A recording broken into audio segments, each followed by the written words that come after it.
The pictures in this calendar capture a moment in movement as dancers test their limits. When it came to doing a whole project on it, students at Absolute Dance felt on point.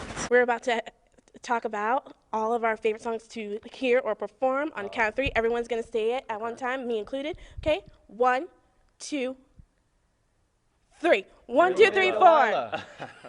One way you can stay prepared for whenever stuff happens is to keep a kit in the car that has everything you may need, which includes snacks, warm clothes, and jumper cables. 7th Street Deli has until January 31st to raise $31,000. So from here on out, every donation counts. Construction doesn't just measure up to a quality use of education, but a promising career in industry.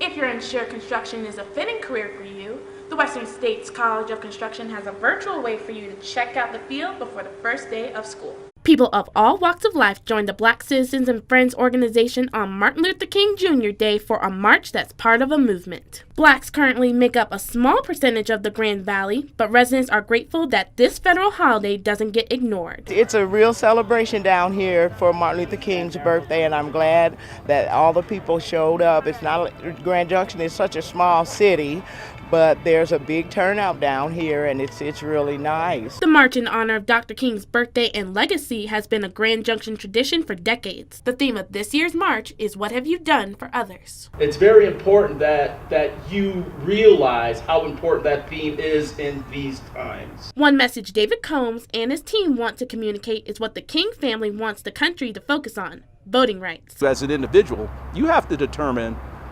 what's in your best interest. Is it a single act, or is it something that you, your neighbor, your children, your parents have the ability to do, and that's vote. The National Day of Racial Healing is the day after Martin Luther King Jr. Day, so conversations for racial equity and positive change continue. We need to take the race and prejudice out of everybody's conversation and just talk about being human beings here. Talk about, because we're all the same no matter what color we are. We all came from Jesus and God, and we're here now. So we might as well enjoy it. Commemorating Dr. King's legacy, supporting the John Lewis Voting Rights Act, and the Freedom to Vote Act to pass are just some of the many ways Black Lives Matter. Reporting first on the Western Slope, Cora Dickey,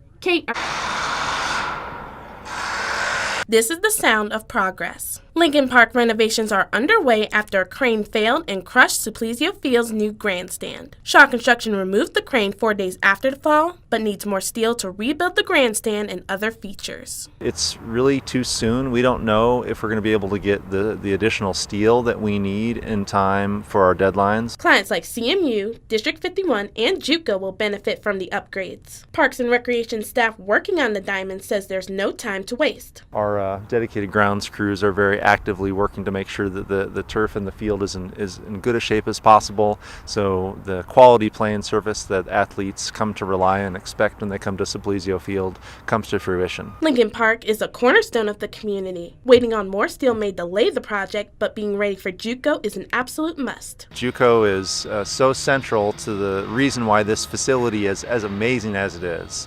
And so we're doing everything we can, and Shaw's doing everything that they can to make sure that we meet that deadline and make sure that JUCO is not affected. Work is still progressing to make Lincoln Park better than ever. It all depends on our ability, Shaw's ability, and their subcontractors' ability to get the steel that's needed. The original completion date for renovations was early May, but Shaw Construction promises a better answer on the project timeline Friday. Reporting first on the Western Slope, Cora Dickey, KREX5 News. The Grand Valley has become a winter wonderland in just 24 hours. Meteorologist Chris Knoll forecasted rain and snow chances for the entire last week of 2021 before Christmas. As of 2:30 Tuesday afternoon, he has an update on what's expected now that the system is here. We saw around 4-ish inches in the Grand Junction area on the Western Slope, and well, once we start getting to the evening, we'll see the start of the final snow system that we're going to see coming up for the next few days, as more heavier snow fall during the afternoon hours on New Year's Eve.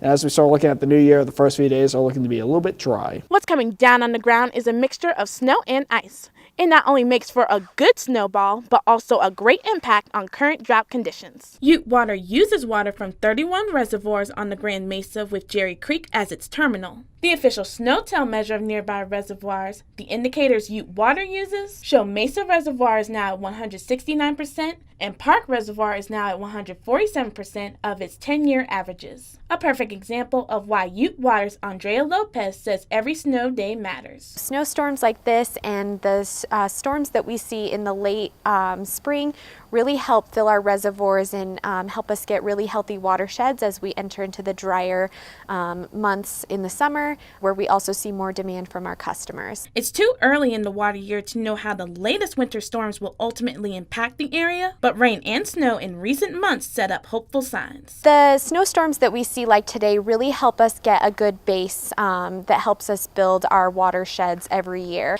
And we're hopeful that that helped the ground and the environment really get the moisture that it needed so that these storms that we're going to see now and later, they'll give us good runoff. And that's progress in the right direction. More importantly, we're very encouraged because we're above where we were in averages for significant drought years like 2018, 2002.